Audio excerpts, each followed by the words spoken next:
Bismillahirrahmanirrahim. Değerli arkadaşlar, bugün tek gündemle karşınızdayız. Bu köye dönüş projeleriyle alakalı meseleyi gündem etmek istiyoruz, paylaşmak istiyoruz. Malum yıllardan beri 30-40 yıldır boşaltılan köylerimiz var. Köylerin dışına çıkmak durumunda kalan vatandaşlarımız var. Bunların mağduriyetleri var.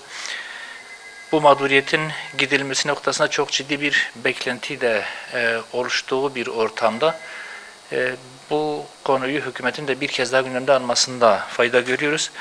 Bilindiği üzere şu anda Türkiye'de 40 yılı aşkındır süren silahlı çatışma ve şiddet sarmalının kalıcı olarak sonlandırılmasına yönelik bir süreç yürütülmektedir.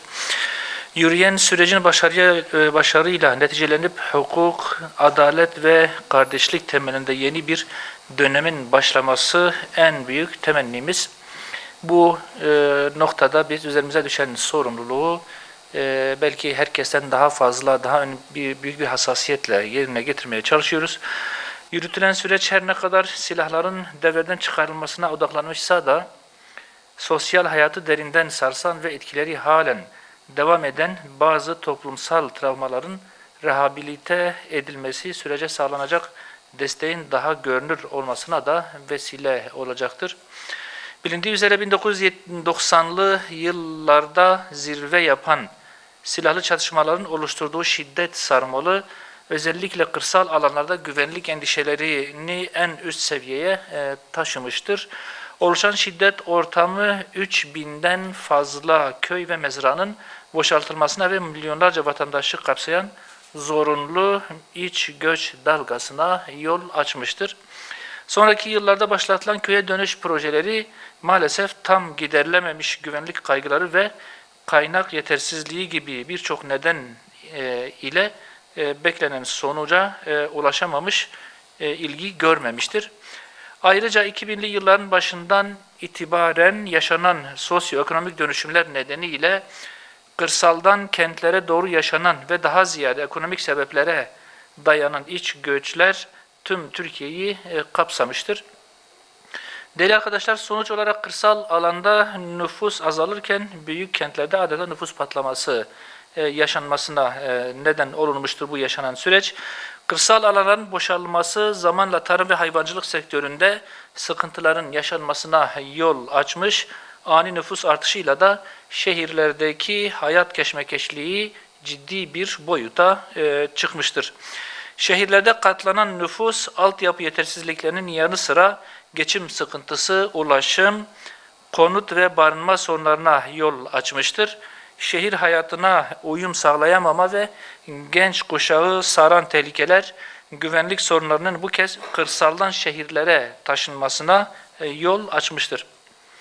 Değerli basın mensubu arkadaşlarım, silahların tümüyle devreden çıkarılmasının konuşulduğu bu önemli süreçte yeni ve teşvik edici yöntemlerle köye dönüş projeleri tekrar ele alınmalı, özellikle boşaltılmış köyler için daha kapsamlı tedbirler geliştirilmelidir. Aileler köylere dönmek isterlerken halen bu noktada altyapının oluşmadığı ve teşvik edici bir ortamın olmadığı göze çarpıyor.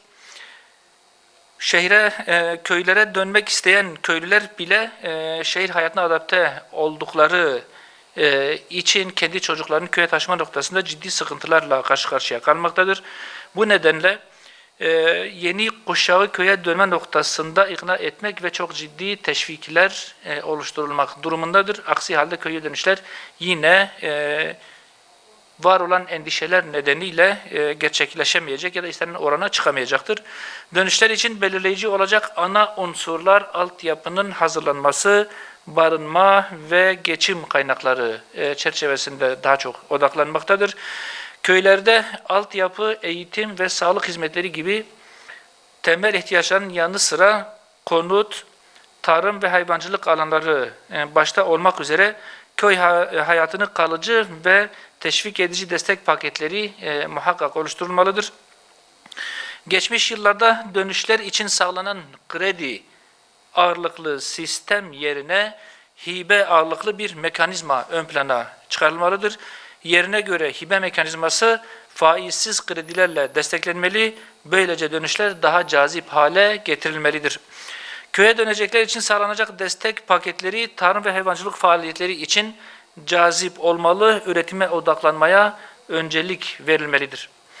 Böylece hem tarımsal üretim teşvik edilmiş olacak hem de köye dönecek olan aileler için geçim sıkıntısı endişe kaynağı olmaktan çıkmış olacaktır. Değerli arkadaşlar, barınma sorunu şu şekilde de çözüme rahatlıkla kavuşturulabilir. TOKİ eliyle uygun şartlarla inşa edilecek köy evlerinin hizmete konulması ile aşılabilecek bir sorundur. Böyle bir adım hem köylerin çehresine değer katacak hem de dönüşleri teşvik edecek ve vatandaşlarımızın eski memleketlerine, eski topraklarına, eski köylerine dönüşleri noktasında çok ciddi bir albeni oluşturacaktır. Bu yönde geliştirilecek yeni bir köye dönüş projesi aynı zamanda 1990'lı yıllardan günümüze sarkan büyük bir toplumsal travmanın ortadan kaldırılmasında da çok ciddi anlamda bir etki gücü ortaya koyacak, böyle bir sinerji oluşturacaktır. Değerli arkadaşlar, bütün bu köye dönüşle ilgili atılacak adımların yanı sıra halen devam eden çok ciddi mağduriyetler de söz konusudur. Çünkü o dönemde hayvancılık ve tarımla uğraşan çiftçilerimiz, köylülerimiz köyden çıkmak zorunda bırakıldı. Bunların tarlalarını ekememeleri, çiftçilikle uğraşamamaları, tarlalarının o şekilde yıllarca metruk halde bırakılması ve hayvancılığın terk edilmesi gibi çok ciddi mağduriyetler oluşturuldu. Bununla birlikte evleri yıkıldı, zaman süreci içerisinde yollar bozuldu, köylerin altyapısı tamamen tahrip oldu. Bütün bu mağduriyetler de çok ciddi bir hak mağduriyeti doğurmuştur. Bu mağduriyetlerin giderilmesine yönelik de ciddi adımlar atılmadı. Halen köylülerin, vatandaşlarımızın bu yönde mağduriyetlerinin giderilmesine dair de ciddi bir beklentileri vardır. Bu adımlar da atılıp mağduriyetlerin giderilmesi, tazminatların ödenmesi noktasında adımlar atılacaksa bu da insanların köylerine geri dönmesine ayrıca bir teşvik oluşturacak ve